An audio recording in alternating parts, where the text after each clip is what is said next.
السلام علیکم ورحمۃ اللہ وبرکاتہ۔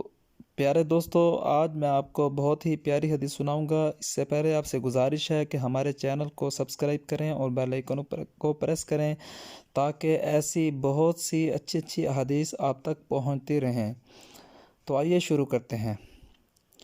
کعب بن عجرہ رضی اللہ تعالیٰ عنہ کہتے ہیں کہ ایک نابینا آدمی نبی صلی اللہ علیہ وسلم کے پاس آیا اور کہا کہ اے اللہ کے رسول، میں اذان سنتا ہوں لیکن میرے پاس کوئی ایسا رہنما نہیں جو مجھے مسجد لے جائے۔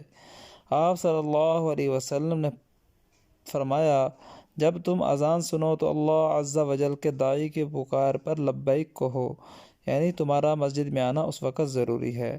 تو اس لیے میری آپ سے درخواست ہے کہ آپ بھی مسجد میں 5 وقت نماز کے لیے روزانہ تشریف لے جائیں اور 5 وقت نماز کی پابندی کریں تاکہ اللہ تبارک و تعالی ہم سے راضی ہو جائے۔ السلام علیکم ورحمۃ اللہ وبرکاتہ۔